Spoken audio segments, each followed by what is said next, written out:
저는 이렇게 봐요. 미국의 인플레는 떨어지긴 할 텐데 그렇게 막 그 공급망 교란 문제가 풀리더라도 빠르게 떨어지지는 않을 거다 이렇게 생각합니다. 오늘보다 내일보다 모레가 더 비쌀 것 같다? 그러면 사람들이 어떻게 하나요? 사재기를 하죠. 네, 좀이라도 쌀 때 더 사서 비축해두자.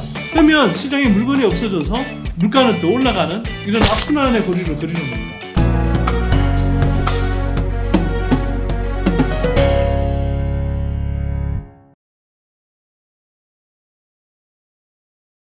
일단 여러분들 요것만 제가 설명을 드릴게요. 여러분들 지금 인플레 상황에서 제일 유심히 보셔야 될 게 뭐냐면 일단 세계 자금의 흐름은 미국 연준이 결정합니다. 국내 중앙은행에 해당하지만 미국 달러가 기축통화이기 때문에 사실은 미국 연준이 금리를 결정하고 자금 흐름을 결정하면 대부분 나라들이 따라가죠. 그 흐름에. 그래서 세계적인 유동성이 늘어났다 줄었다 하는 것도 미국 연준의 결정에 의해서 많이 움직입니다. 그러면 이 미국 연준이 지금 금리를 올려야 되는 상황이잖아요. 근데 금리를 왜 올려야 되는 상황이죠? 그동안 유동성을 엄청 풀어놨는데 그리고 2008년 경제위기 이후로 엄청 풀었는데 그때 인플레가 안 오더라. 그래서 계속 과잉 유동성 상태를 오랫동안 방치했고 사실은 제때 거둬들이지 못한 상황에서 코로나 사태가 와서 추가로 오히려 더 풀어버렸죠. 그런 상황에서 더 푼 상태에서 제로금리 만든 상태에서 이제 코로나 사태가 웬만큼 이제 수습이 돼가니까 리오프닝이 되고 또 한편으로 사람들이 오프라인으로 쏟아져 나오면서 이런저런 이제 이 수요가 늘고 있는 거죠. 자, 이게 하나. 그 다음에 공급단 측에서는 여러 가지 이제 공급망 교란 사태가 있었어요. 이제 코로나 사태 때문에 공급망 교란이 훨씬 많이 생겼죠. 뭐, 여러분들 잘 아시는 요소수 사태부터 해서 반도체 쇼티지, 특히 차량용 반도체 쇼티지 문제, 뭐 이런 것들이 쭉쭉 코로나 사태 때문에 많이 생겼잖아요. 근데 여기에 대해서 한편으로는 코로나 이전부터 있긴 했는데 미중 간의 패권 경쟁이 벌어지면서 무역전쟁 형태로 처음에는 왔다가 그 중국의 첨단 산업 성장을 저지하기 위해서 미국이 반도체를 중심으로 해서 기술 패권 경쟁으로 가요. 그 과정에서 코로나를 거치면서 이거는 중국 쪽에 저렇게 공급망 비중을 너무 높여서는 안 되겠다라는 일종의 반성과 맞물리면서 이른바 이제 그 미중 그 경제 블록 간에 공급망이 재편되는 현상이 생깁니다. 이게 이제 우리가 흔히 이야기하는 그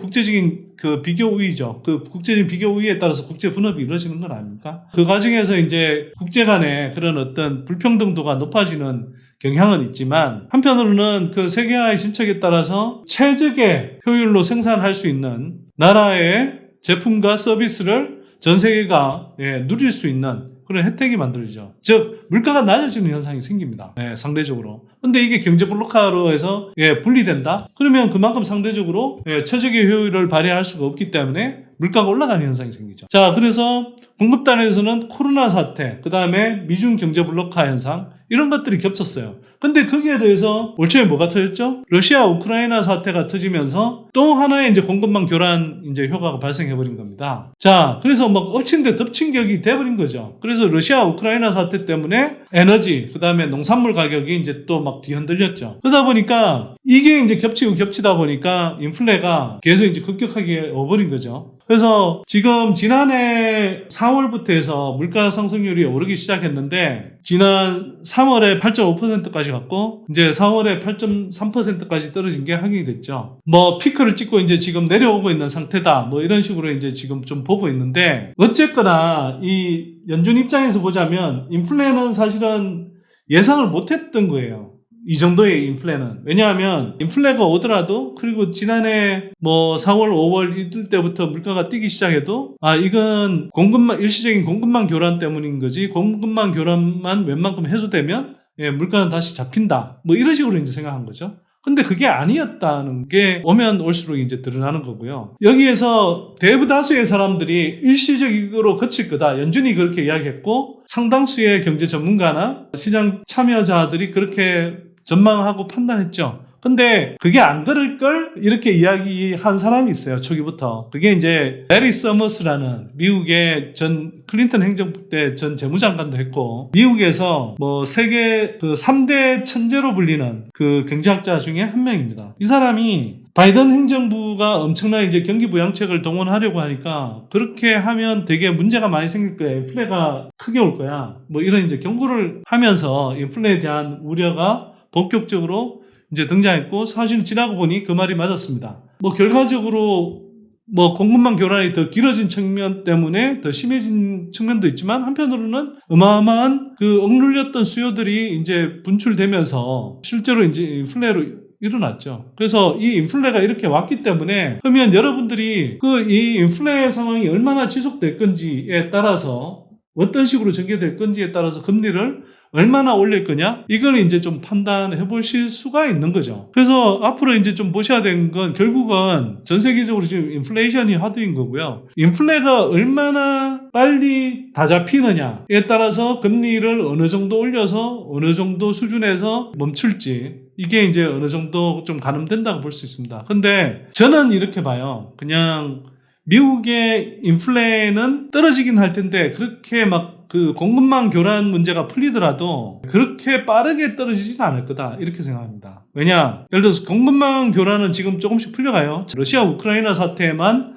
어느 정도 안정화 단계에 들어가면 공급망 교란 문제는 상당히 많이 풀릴 것 같아요. 그 SGFI 지수라고 상하이 뭐 운임 지수 뭐 이런 것도 있는데 그것도 보면 지금 많이 이제 떨어졌거든요. 자, 그래서 공급망 교란 문제는 많이 풀릴 텐데 그렇다고 해서 이게 확 풀리느냐? 일시적이었다 뭐 이렇게 이제 판단했던 사람들 입장에서 보면 공급망 교란만 풀리면 금방 풀려야 되잖아요. 근데 레리 스머스는 여기서 좀 다른 이야기를 합니다. 다른 이야기가 뭐냐면 두 가지인데요. 미국의 소비자 물가를 해서 이게 총지수를 산출할 때 그 비중이 제일 큰 게 에너지하고 식료품 같은 게 아니고요. 그거 두 개를 합쳐서 20% 조금 넘는 수준밖에 안 되고 단일 항목 하나로 제일 비중이 큰 게 항목이 있습니다. 그게 뭐냐 하면 뭘까요? 주거비입니다. 주거비. 그러니까 실제로 새로 사는 사람들은 월 임대료 플러스 그 다음에 우리나라 물가 통계는 안 들어가는데 여기는 영어로 표현하면 Owner's Equivalent Rent라고 해서 뭐 우리말로 풀자면 소유주의 등가 임대료라고 이제 번역을 할 수 있을 것 같은데 소유주의 등가 임대료를 같이 합산을 합니다. 예를 들어 새로 사는 사람은 그대로 임대료 수준을 반영하면 되고 그 다음에 자가 거주하는 사람도 이 집을 자기가 안 살고 다른 사람한테 빌려줬으면 얼마 정도의 임대료를 받았을까? 즉 거꾸로 이야기하면 자기가 이 집에 새로 산다고 하면 얼마 정도의 임대료를 내고 살아야 될까를 일종의 월세로 환산해서 이걸 같이 주거비라는 물가 항목에 포함합니다. 한국은 근데 임대료는 들어가는데 자가 임대료 이거는 안 들어가요. 그러니까 사실은 한국은 지금 얼마 전에 5.4% 소비자 물가 상승률 나왔는데 미국 기준식으로 하면 한국도 한 7% 가까운 물가 상승률이 나올 겁니다. 그래서 한국의 지금 물가 상승률은 굉장히 가소평가되어 있는 거예요. 어쨌거나 이 주거비가 미국의 소비자 물가 그 CPI라고 하는데요. Consumer Price Index라고 하는 이 CPI에서 32%의 비중을 차지합니다. 그리고 흔히 말하는 재하 말고 서비스 있잖아요. 서비스에서 주거비를 제외한 서비스 항목이 차지하는 비중이 한 20 몇 %가 돼요. 그럼 이거 합치면 주거비를 제외한 서비스인데 서비스는 여러분들 잘 생각해 보시면 인건비가 굉장히 큰 영향을 미치잖아요. 왜냐하면 뭐 예를 들어 배송 서비스를 한다 또는 뭐 음식점에 요리부터 해서 그걸 접대하는 그런 서비스까지 다 사람들 써서 하는 거잖아요. 그래서 이 서비스 비용의 그 상당 부분은 인건비 수준의 영향을 받는다는 겁니다. 그러면 임금이 올라가면 이 서비스 물가가 전반적으로 올라가겠죠. 그래서 사실은 임금 상승률이 계속 고공행진하고 있다 그러면 이게 많이 영향을 받습니다. 그래서 제가 볼 때는 이 주거비하고 인건비, 임금 수준이 안정되지 않으면 미국의 소비자 물가가 그렇게 가파르게 떨어지지 않아요. 근데 자 이제 이 보시면 지금 구조가 어떻게 되어 있냐면 주거비는 그 레리 서머스가 다른 공동 저자들하고 연구해 본 결과에 따르면 그 물가 통계의 특성상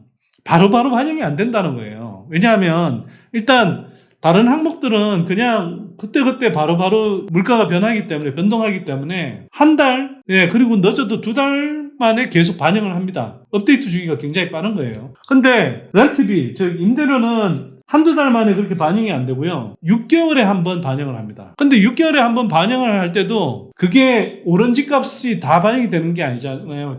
계약 기간이 남아있는 경우에는 그게 변동폭이 잘 반영이 되겠습니까? 그러다 보니까 실제로 레리 서머스가 분석을 해본 결과에 따르면 그 렌트비하고 자가거주비가 대략 한 13개월에서 19개월 정도 지연돼서 반영이 되더라는 거예요. 그러면 지금 미국 주택시장은 이제 꺾이기 시작하거든요. 꺾이기 시작하지만 이게 꺾인다고 해서 임대료나 그 주택시장의 매매가가 떨어질 만큼 자가임대료가 바로 소비자 물가에 반영돼서 바로 하락이 되느냐? 안 그렇다는 거예요. 공급망 교란 문제가 해소돼서 그 부분, 그 요인 때문에 미국 소비자 물가가 일정하게 떨어지지만 여전히 주거비는 한동안 오를 거라는 겁니다. 이게 이제 OER이라는 게 소유자의 자가 임대료. 이걸 보면 진로우닷컴이라고 있어요. 미국의 이제 민간 부동산 업체인데 여기서 매매가가 오르고 있는데 OER은 뒤늦게 자가 임대료는 뒤늦게 따라가고 있다. 그래서 대략 한 16개월 정도 지연돼서 반영이 될 거다. 그 다음에 렌트비는 그 민간 부동산 업체 렌트비가 올라간 것보다 한 13개월 정도 지연돼서 반영이 되더라. 그래서 이 결과로 어떻게 되냐면 그 임대료와 그 다음에 자가임대료가 에너지하고 식료품을 뺀 핵심적인 소비자 물가. 이걸 이제 근원물가라고 하는데요. 여기서 차지하는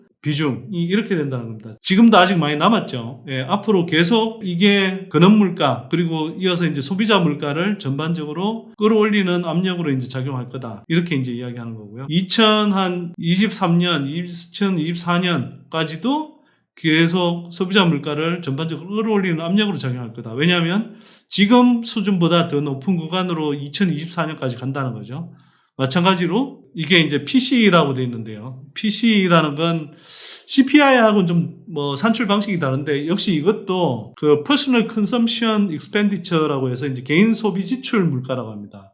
여기에도 비슷한 식으로 영향을 미친다. 그래서 주거비가 시간이 지나더라도 상당히 그 2024년 정도까지 상당히 계속 물가를 높은 수준으로 떠받치는 역할을 할 거다라는 겁니다. 그래서 쉽게 안 떨어질 거고요. 그 두 번째, 주거비 아까 말씀드렸고, 이제 지금 말씀드릴 건 인건비 관련해서 한번 말씀을 드려볼게요. 인건비 관련해서 좀 유심히 보셔야 될 것 중에 하나는 뭐냐 하면, 이게 보여드린 게 뭐냐 하면, 이걸 이제 제가 좀 이따가 프레드에서 한번 실행해서 제가 보여드릴 텐데, 미 연준의 이제 그 경제 데이터를 볼 수 있는 방법이고, 이걸 검색해서 누르면, 이렇게 이제 그래프를 보실 수가 있어요. 그래서, Continued claims라는 건 뭐냐면 쉽게 말해서 그 실업자 수입니다. 실업 상태에서 실업 수당을 청구하는 수를 이야기하는데 보시면 이게 2008년 경제 위기 이후로 완만하게 계속 떨어져서 경기가 좋았다는 이야기죠. 그래서 일자리 계속 늘어나고 있었고 그런데 이게 이제 코로나 사태가 오면서 막 일시적으로 실업자들이 막 급증했죠. 그러다가 이게 이제 코로나 사태가 어느 정도 진행이 되면서 더 떨어져서 거의 사상 최저 수준으로 내려갔어요. 실업수당을 청구하는 사람들 숫자가 엄청 줄었다는 겁니다. 근데 반면에 잡 오프닝이라고 해서 이게 이제 그 회사들이 우리 회사 일자리가 비어 있으니 일할 자리가 비어 있으니 일자리 구합니다. 즉 구인 숫자예요. 구인 숫자 회사들의. 근데 이거는 보면 2008년 경제 위기 이후로 계속 지속적으로 높아진 거예요. 코로나 때 일시 주춤했지만 코로나 이후에 굉장히 더 가파르게 계속 늘어나고 있는 겁니다. 즉, 이 상황은 뭐냐 하면 실업자는 별로 없는데 부인을 하고 있는 회사는 굉장히 늘어난 거죠. 그러다 보니 어떤 현상이 비춰져요? 실업자 수 대비해서 구인하는 숫자의 비율이 심지어는 가장 최근 수치는 올해 3월달이 가장 최근 수치인데 이게 0.5까지 떨어집니다. 0.5는 뭐냐 하면 예를 들어서 그 실업자 한 사람당 구인 숫자가 2배라는 거예요. 그러니까 그만큼 구인난이 지금 심각하다는 거죠. 물론 최근에 와서는 뭐 주가 떨어지고 미국이 이제 인플레 오면서 금리 올리고 하니까 상대적으로 지금 좀 실적을 잘 못 내고 있는 그런 이제 기업들 중심으로 해서 회고가 늘어난다고 하죠. 그러다 보니까 뭐 앞으로는 조금씩은 낮아질 수 있을 것 같아요. 그럼에도 불구하고 여전히 전반적으로 노동시장이 상당히 일자리가 타이트한 상황, 부족한 상황 이렇게 이제 좀 보시면 될 것 같습니다. 아직은 실제로 이게 이제 평균 시간당 임금인데요. 그 미국에 이 추세를 보면 여기 보시는 것처럼 코로나 사태 직후에 이제 좀 들쭉날쭉하긴 합니다만 이거는 이제 그 전년 대비해서 퍼센트로 나타낸 거예요. 소비자 물가 상승률과 비교해주기 위해서. 소비자 물가 상승률이라는 게 전년 대비해서 이제 물가가 얼마나 올랐느냐를 비교해주기 위해서 제가 전년 대비로 이 인건비가 얼마나 늘어났는지를 보여주는 건데요. 전반적으로 최근 몇 달 동안의 상승률을 보면 5% 중반 정도를 기록하고 있습니다. 이게 인건비도 전반적으로는 지금 계속 그 코로나 이전 시기에 비해서 코로나 이전에 뭐 2% 3%대 상승하던 거에서 이제는 인건비가 5% 중반에 상승하는 흐름으로 지금 바뀌어 있다는 거죠. 그만큼 저 임금 측면에서 볼 때도 물가 상승 압력이 상당히 유지가 되고 있다. 뭐 이렇게 이제 좀 볼 수 있을 것 같고요. 다만 이건 이제 제가 따로 그린 그래프인데 이거 보시면 이게 소비자 물가는 근데 지금 막 뭐 7%, 8% 오르고 있는 거죠. 그런데 임금 상승률은 지금 5%대니까 실질 임금, 즉 소비자 물가 상승률에 비해서 임금 인상률은 마이너스죠. 그래서 실제로 이게 지난해 4월부터 소비자 물가 상승률이 뛰기 시작한 지난해부터는 실질 임금은 사실 하락하고 있어요. 근데 제가 이 설명을 왜 드리냐 하면 이게 이제 인플레에서 또 한편 중요한 게 뭐냐면 사람들이 이게 인플레 상황이 와서 물가가 올라가면 어떻게 느끼겠어요? 여러분들도 한번 생각해 보세요. 회사에서 내가 월급을 받았는데 내가 100만 원 받았는데 이게 회사 임금이 올라서 110만 원을 받게 됐어. 그런데 물가는 100이던 게 120이 돼버렸어. 그럼 여러분들은 실질 소득이 지금 감소하는 걸 느끼는 거잖아요. 그러니까 실질 임금이란 건 그 가게의 실질 구매력이 그만큼 준다는 뜻이거든요.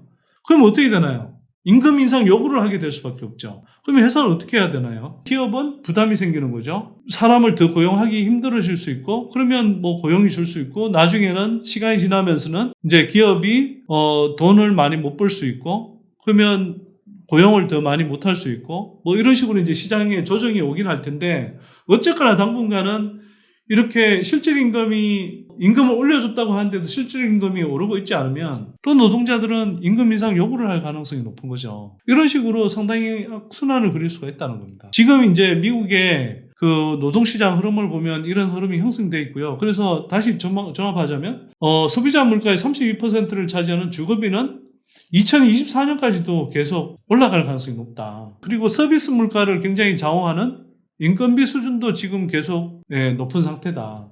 그래서 공급망 교란 문제가 해소되더라도 이게 우리가 보통 미국 연준도 그렇고 한국은행도 지금 비슷한데 적정 물가 목표를 한 2% 전후로 잡고 있거든요. 2%대로 내려가는 건 고사하고 3% 수준까지 내리는 것도 굉장히 쉽지가 않은 거죠. 그래서 제가 생각하기에는 올 연말까지 미국 연준이 한 5%, 6% 정도 수준까지 떨어지면 다행인 것 같고요. 그래서 내년에 추가로 계속 좀 더 떨어져서 한 3%대 내년 연말까지 3%대까지 떨어지면 비교적 인플레가 잘 진정되는 그 코스로 가는 기본 시나리오라고 봅니다. 근데 이게 보세요. 이런 상태가 된다고 하면 어떻게 했어요? 자, 5%, 6%다. 그러면 여전히 물가 상승률이 높죠. 이게 그리고 그냥 5%, 6%가 아니고요. 여기서 보시는 것처럼 이게 지난해 이미 4%, 5%, 6%, 7%까지 올라온 상황에서 다시 5%, 6%가 된단 말이에요. 그러니까 이게 상당히 높은 수준이잖아요. 이미 뛴 거에서 다시 뛰는 거니까. 그래서 사람들이 체감하는 물가 수준은 굉장히 높을 겁니다, 당분간. 그래서 연준은 올해 안에 이제 이 금리를 계속 올릴 거고요. 그 내년이 되더라도 3%까지 떨어지는데, 뭐 공급망 이슈가 잘 풀린다거나, 또 금리 인상 효과가 나타나면서 수요가 좀 감소하면서, 인플레가 잘 잡히면, 추가 금리 인상을 안 할 수도 있지만, 이게 잘 안 풀리면, 뭐 많게는 서너 차례, 작게는 한두 차례 정도 내년에 0.25%씩 더 올려야 될 수도 있어요. 그러면 대략 이 추세를 볼 때 올해 3.0에서 3.25 정도까지는 올려야 될 가능성이 있고, 경우에 따라서 내년엔 한 3%대 후반에서 4%까지 금리를 올려야 인플레가 잡힐 수도 있다. 예. 이렇게 이제 볼 수 있는 거죠. 물론 그 중에서 그러는 가운데 인플레가 어느 정도 잡히면 미국이 물가 수준을 금리 수준을 다시 좀 낮출 수 있겠죠. 예를 들면 이걸 이제 중립금리라고 하는데 그 인플레를 더 자극하거나 더 떨어뜨리지 않는 수준의 금리 수준, 이걸 이제 중립금리라고 하는데 그게 아마 2.5에서 뭐 낮아도 2% 수준은 될 겁니다. 그러니까 예전처럼 1%대 이하 저금리로 가는 그런 상황은 잘 안 펼쳐질 거예요. 예. 그러니까 그걸 염두에 둬야 된다는 겁니다. 근데 이게 기본 시나리오라고 하면 이 기본 시나리오를 벗어나는 시나리오가 가능할 수도 있죠. 제가 보기에는 뭐 예를 들면 제가 이제 아까 말씀드렸던 수요와 공급단이라는 것은 인플레에 영향을 미치는 펀더멘탈적인 요소라고 볼 수 있어요. 근데 여러분들 그 최근 몇 년 동안 주택시장 흐름 보시면 아시겠지만 예를 들어서 사람 숫자라든지 소득 수준이라든지 또는 주택 공급이라든지 또는 뭐 금리 이런 것 때문에 다 안 움직이잖아요. 나중에 사람들이 집값이 계속 오르니까 앞으로도 계속 집값이 오르겠네? 이런 기대 또는 예상 때문에 막 사람들 우르르 달려들어서 투기적 또는 투자 관점에 가수요들이 들끓으면서 집값이 확 폭등을 해버렸잖아요. 이게 이제 우리가 그 인플레이션에서 이야기할 때는 인플레이션 기대라고 표현을 합니다. 예, 사실 부동산 시장의 인플레이션 기대 현상을 여러분들이 주택시장을 통해서 이미 보신 거예요. 근데 이게 만약 인플레가 연준이 이제 원하는 수준만큼 잡히지 않고 또는 공급망 교란이 추가로 더 일어난다든지 어떤 이유에서든 인플레가 잘 잡히지 않고 계속 고공행진해. 그러면 이게 사람들이 인플레이션 기대가치가 높아지면서 어떤 상황이 발생하냐? 오늘보다 내일보다 모레가 더 비쌀 것 같다? 그러면 사람들이 어떻게 하나요? 사재기를 하죠. 네, 조금이라도 쌀 때 더 사서 비축해 두자. 그러면 시장에 물건이 없어져서 물가는 더 올라가는 이런 악순환의 고리를 그리는 겁니다. 그래서 이제 지금 레리 서머스라든지 뭐 여러 전문가들은 이런 상황이 발생하기 전에 그 전에 이미 금리를 더 가감하게 올렸어야 됐지만 지금이라도 가감하게 올려라. 예, 그렇게 이제 자꾸 주문을 하는 거 있는 거고요. 연준은 어느 정도 인플레이션 기대는 자꾸 다독이면서도 예, 적절한 수준의 이제 그 금리 인상폭과 속도를 찾으려고 하는 거죠. 자, 여기서 만약 인플레이션 기대가 이제 심해진다 그러면은 인플레는 굉장히 치솟고 그러면 연준이 금리를 가파르게 올려야 되고 그러면 금리가 가파르게 올라가기 때문에 경기는 어떻게 했어요? 침체가 되어버리죠. 이게 우리가 흔히 말하는 스태그플레이션 현상이 와버린 겁니다. 물가는 공공행진하는데 경기는 침체되어버리는 현상. 이 시나리오가 올 가능성이 크진 않다 하더라도 상당히 있습니다. 그러면 이 시나리오가 안 오기를 우리는 이제 바라야 되는 거고요. 거꾸로 순조롭게 잘 풀려. 예를 들면 인플레가 상대적으로 빨리 잘 잡힌다. 그러면 금리를 뭐 그래도 제가 볼 때 한 3%까지는 올려야 되는데 추가로 더 안 올리고 인플레가 잘 잡혀. 그러면서 적절한 수준까지 경기가 연착륙을 해. 뭐 2% 수준의 경제 성장률을 기록한다. 그러면 연준이 그 상태에서 조금만 이제 금리를 조정해서 경기를 약간씩 부양해주는 수준의 그 중금리라는 건 한 2% 수준의 중금리와 중성장 또는 중저성장 수준의 그런 성장이 진행되는 이런 상황이 이제 올 수도 있는 거죠. 자, 그러면 어쨌거나 이제 이런 시나리오가 전개되는 걸 따라서 여러분들이 이제 그 미국의 금리 상황을 보셔야 되고 미국의 금리와 연동해서 한국의 금리도 일정하게는 뭐 정해질 겁니다. 한국의 금리는 따로 뭐 정해질 수 있는 변수들이 있는데요. 한국은 어쨌거나 미국의 이제 연준의 움직임 그리고 한국 자체의 소비자 물가 수준. 근데 한국도 보세요. 이 소규모 개방 경제이다 보니 이게 해외에 그 원가가 올라가면 이 전반적으로 그러니까 수입 물가가 올라가고 이게 생산자 물가로 전이가 되고 다시 최종 소비자 물가로 전이되는 구조이기 때문에 지금 공급망 교란 상태에서 전반적으로 원자재 가격이 올라가고 한 상태는 한국의 소비자 물가 측면에서 보면 굉장히 부정적인 지금 환경이 돼 있는 거죠. 실제로 최근에 이제 5.3% 소비자 물가 상승률이 나온 것도 그런 영향이 상당히 큽니다. 그래서 이게 이제 중요한 거고요. 또 한편으로는 한국 경제 자체의 경기가 또 중요하겠죠. 경기가 소비자 물가 측면에서는 제가 볼 때 꽤 높은 수준을 계속 이어갈 것 같아서 금리를 계속 인상해야 될 요인이 있고요. 반면에 경기는 지금 뭐 미국이나 우리의 영향을 많이 미치는 미국이나 중국 경제를 봐야 되는데 중국 경제가 실물 측면에서는 더 많은 영향을 미치죠. 왜냐하면 우리가 교육 비중이 높기 때문에. 근데 중국 경제가 그렇게 지금 좋은 상태가 아니에요. 그래서 한국의 경제 성장률은 좀 오히려 둔화될 수가 있습니다. 이 점을 보시면 한국도 사실은 뭐 심한 정도는 아니라 하더라도 물가는 높은 수준에서 경기는 상대적으로 침체되는 이런 상황으로 갈 수도 있어요. 근데 이걸 뭐 스태그플레이션까지는 아니라 하더라도 꽤 소비자 물가 상승률이 높은 가운데 경기는 침체되는 그 한국은행의 스탠스가 되게 힘들어질 수가 있어요. 인플레를 생각하면 금리를 더 많이 올려야 되고, 근데 경기를 생각하면 저 금리를 적극적으로 올릴 수 없는 그런 딜레마에 좀 빠지는 이런 이제 상태가 될 수 있겠죠. 그럼에도 불구하고 금리는 일정한 수준으로 아마 더 올라갈 거다. 그래서 미국만큼 따라 올리지 않을 수는 있어도 한미 간에 약간의 금리 역전 현상이 일어날 수 있겠지만 대략 2% 중후반 정도까지는 한국도 금리를 올려야 될 가능성이 높을 거다. 근데 이 정도 수준만 돼도 그 부동산 부채 많이 갖고 있는 사람들은 부담이 돼서 매물을 내놓을 수밖에 없는 상황으로 갈 거다. 저는 좀 이렇게 기본 시나리오를 보고 있습니다.